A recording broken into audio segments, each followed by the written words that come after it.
بسم اللہ الرحمن الرحیم۔ محترم ناظرین، السلام علیکم ورحمۃ اللہ وبرکاتہ۔ جمعیت علماء اسلام کو زیر اعتاب لایا جاتا ہے کہ لوگوں کو لڑاتے کیوں نہیں۔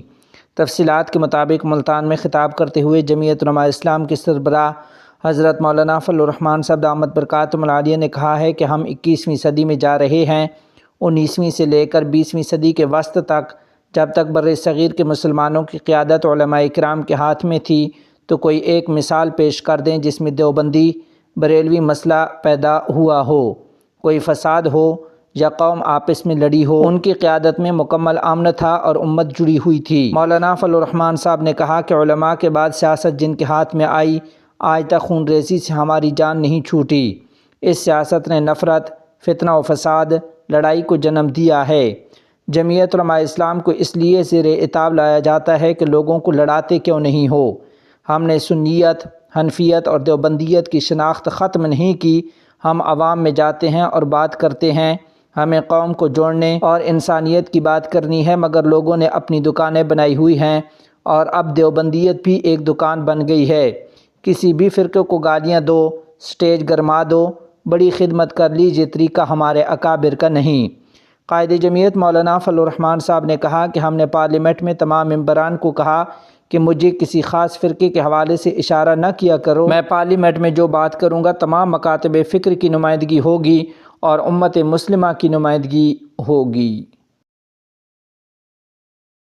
بنگلہ دیش جامعہ قاسم العلوم درگاہ حضرت شاہ جلال رحمۃ اللہ علیہ کے محدث مفتی عبد النور رحمہ اللہ آج اس دار فانی سے دار بقا کی طرف انتقال فرما گئے ہیں۔ انا للہ و انا الیہ راجعون۔ حضرت رحمۃ اللہ علیہ کی نماز جنازہ آج بعد نماز عشاء درگاہ شاہ جلال مسجد میں ادا کر دی گئی ہے۔ ہماری دعا ہے کہ اللہ تعالی حضرت کی تمام دینی، علمی و روحانی خدمات کو قبول فرمائے اور ان کے لواحقین اور متعلقین کو اس عظیم سانحہ پر صبر جمیل عطا فرمائے۔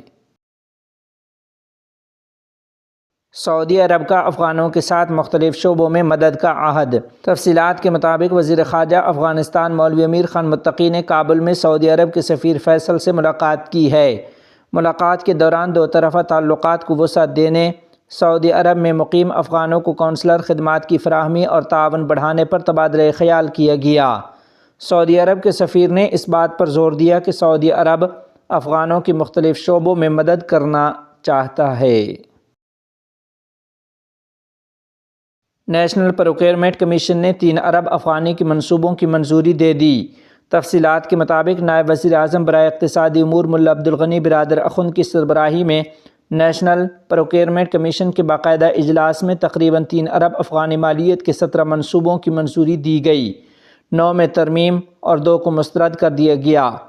منظور شدہ اور ترمیم شدہ منصوبوں میں کابل کے رغنڈی ٹرانسپورٹ ٹرمینل کی تعمیر، کابل کے متعدد سڑکوں کی تعمیر اور ہرات کے ضلع گزرہ میں مال بردار گاڑیوں کے لیے پارکنگ اور آقینہ، اندخوئی اور تورغنڈی ریلوے لائن کے منصوبے، قندھار، ہلمند اور فراہ میں آپٹیکل فائبر بچھانے، مختلف صوبوں میں بجلی کے شعبے میں موجودہ منصوبوں کے باقی ماندہ کاموں کو مکمل کرنا اور متعدد دیگر منصوبے شامل ہیں۔ یاد رہے کہ ان منصوبوں کی مالی اعانت امارت اسلامیہ کے بجٹ سے کی جائے گی۔ افغانستان اور بیلاروس مشترکہ تجارتی نمائش کا انعقاد کر رہے ہیں۔ تفصیلات کے مطابق امارت اسلامیہ افغانستان کے وزیر صنعت و تجارت نور الدین عزیزی نے بیلاروس کے نائب وزیر صنعت سے ملاقات کی اور اقتصادی تعلقات کو فروغ دینے اور تجارت میں توازن کی اہمیت پر تبادلہ خیال کیا۔ دونوں فریق نے مشترکہ نمائشوں اور کاروباری اجلاسوں کے انعقاد پر اتفاق کیا ہے۔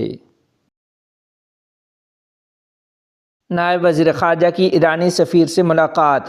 تفصیلات کے مطابق شیر محمد عباس ستانکزئی نے کابل میں ایران کے نئے سفیر علی رضا کے ساتھ تعارفی ملاقات کی اور سیاسی، اقتصادی اور ثقافتی تعلقات کو مضبوط بنانے اور ایران میں افغان مہاجرین کے مسائل کے حل پر تبادلہ خیال کیا۔